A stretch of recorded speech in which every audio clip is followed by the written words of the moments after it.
microscopic, so you can't visibly perceive them, but they're there, and the smoke is kind of working its way through the cracks into her apartment. Then it occurred to her, not just that, what they might be doing is taking big drags on their cigarettes or cigars or pipes or whatever, and going up to the cracks in the wall.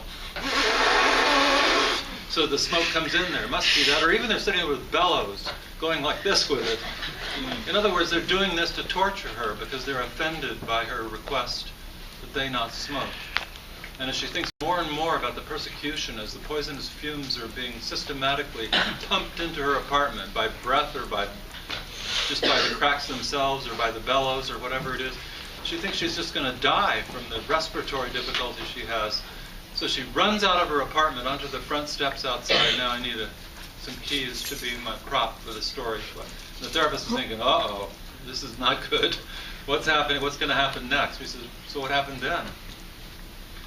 And the patient, Jenny, said, well, I finally made it out. I'm taking deep breaths of fresh air. Thank God I'm out here. And I looked across the street, and there was a man standing there I'd never seen before. He was tossing keys like this. She thought to herself, that's odd. What's the man doing with keys over there?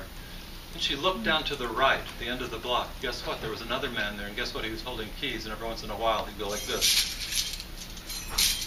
So then she looked around to the left, too. Oh my God, there was a third man. And guess what he had in his hand? Keys. He's sitting there going like this. What is this? Men? Keys? Holy shit, I see what it is. They're signaling to each other. It's like Morse code with keys or something like that. Dot, dot, dash, dash, dot, dot, dash, dash. And these people are in league. The men with keys are in league with the Hispanic guys that are blowing smoke into her apartment. And the whole thing is a massive conspiracy designed to murder her. They're going to murder her. Then I saw with great clarity and certainty that these people are trying to kill me. And they're planning, they're plotting, they're persecuting, they're scheming, they're signaling. That's what all this is. The therapist is freaking out by this point, okay, because she had been ready to celebrate and write articles about her great therapy success. Now the patient is spiraling into a paranoid delusional state. She can see that. What are you going to do with that? Well, it got harder still. Then the patient rose from her chair and walked over to the therapist and said, now I have, she's towering over the therapist. The therapist is sitting down below. Now I have a question for you.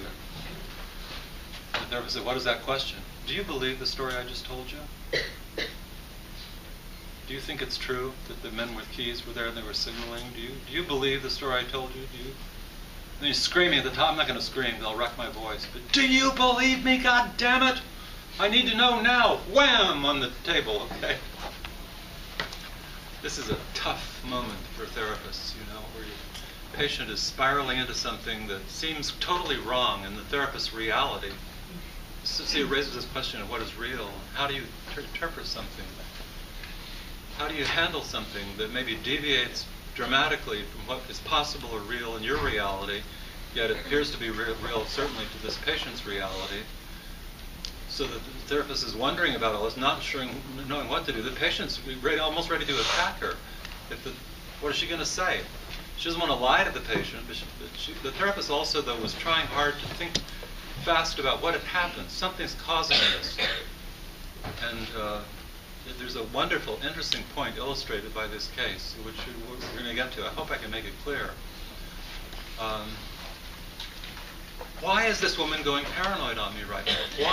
Why? There has to be a reason. People don't just do this for no reason. There's always something involved. What happened? Did something happen between her and me that might have contributed to it? It's always worth worrying about. Suddenly your patient goes south on you completely. Maybe you had something to do with that, but it might have been subtle. It might have been something that escaped your notice at the time. The patient had been shouting at the therapist that, you know, it wouldn't be so bad if there were just one or two men with keys, but there are so many of them. There are the guys next door, there's the guys on the street, and the patient had kept using the key words. There are a number of them, there are many of them, there are many of them, and that helped the therapist, because the therapist then remembered that she had told her patient it wasn't just the one incident of the man in the truck. There were many of them. She had used that specific sequence of words. There were many of them. Now the patient was shouting them back, but she was saying they were persecutors. And the therapist saw what had happened. Oh my God.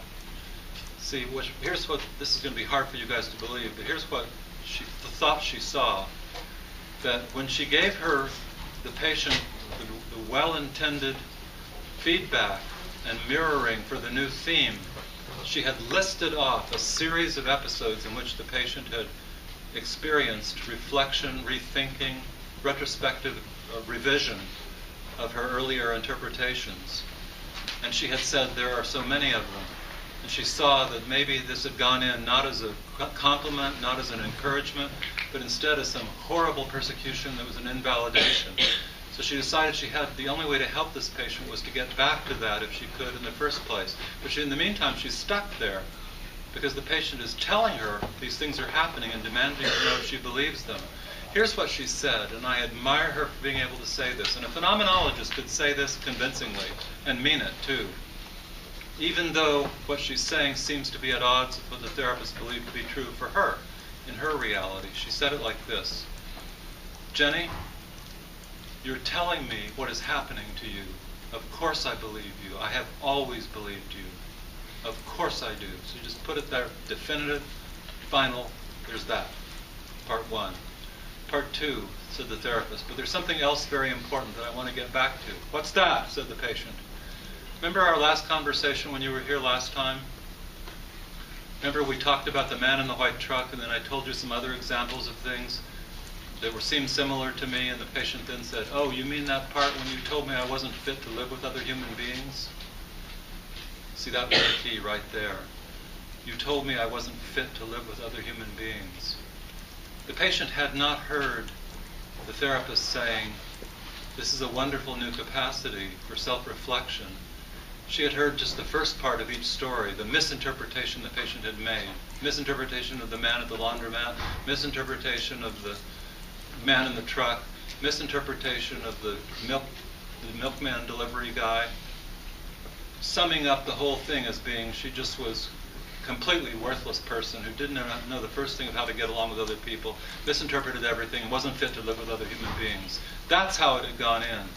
This patient was extremely vulnerable to her therapist because she trusted her, and all her defenses had come down. But these statements had gone in as invalidating critical evaluations. And it kind of reminds me of the movie Independence Day. If you ever saw that movie, wonderful movie. It's one of the great schlock movies of all time. I'm a schlock movie fan.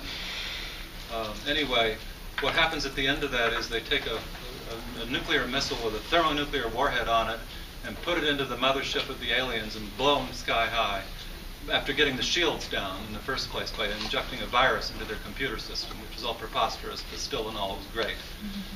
That's what had happened here. Her shields were down. The therapist had given her this well-intentioned feedback. It had gone in as critical evaluations and exploded in her brain.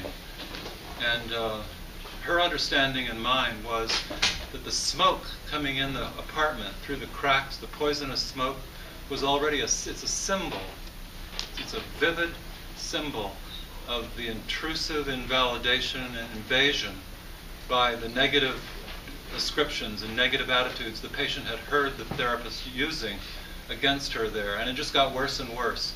And all the men with keys, you know, each man kind of corresponds to a particular feedback, a particular example that the therapist had given her. And what happened then is, the patient said, when you told me I wasn't fit to live with other human beings, what the therapist did is flip back into her original mode then.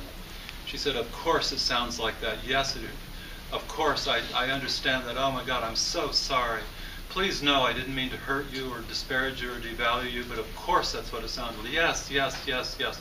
And as she went on and on like that, it took half an hour or something, the patient slowly, her rage state calmed down piece by piece by piece by piece. And by the end of the session, the paranoia was gone. And it's almost as if the men with the keys just melted back into the woodwork or something, and they weren't there anymore. And the patient never spoke about this again. The whole transitory delusional state that had materialized as a momentary reaction to an invalidation, unintended invalidation by the therapist, was resolved. Okay? So are you guys with me what I'm saying? This is soft metaphor. She's listening to listening to the story of the persecutors, all this kind of stuff, but she's not the therapist is not focused on hearing the literal, concrete, physical reality of the whole thing. That's one level you could say. And her reality doesn't include such things, but the patient's does. Okay, you could say that. But she's also hearing it as this woman is under attack by something that she's not strong enough to resist. And what could that be? Well, it could be an attack, not, as I said, not intended, but executed by her analyst therapist. And it was so wonderful that she could see that. So the psychotic state that temporarily materialized here was the product of a relational disjunction between the therapist and the patient at that moment. And it got fixed. Now, this story that I just told you took place about 12 years ago or something.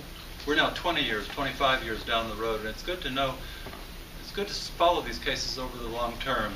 What the therapist realized was she needed to shut up about the patient's progress. You'd be surprised how often it happens. People can make progress, but you ruin it by pointing it out. So if you can just hold your peace and just let it be, it will continue to unfold and develop.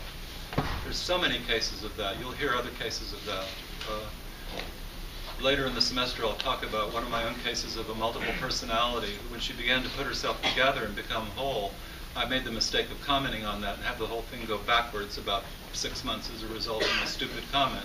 I learned to just shut up and let the unity begin to assemble itself in slow stages. This is the same as that. What happened with the patient subsequent to that is that the therapist just went back to being a yes man, yes person. I understand, of course, of course, of course. And new stories about reflection came in, new flexibilities and strengths began to appear, and she was able to hold down jobs for whole years at a time, and her social life began to improve too. She's still troubled and she still struggles in all this. Nothing's perfect in this world. She's massively better than before. And has her therapist. When she sees her therapist anymore, they don't see each other at this point that much. But when they do, the old attitude is the one that is always maintained. Okay? Let's stop there today, guys.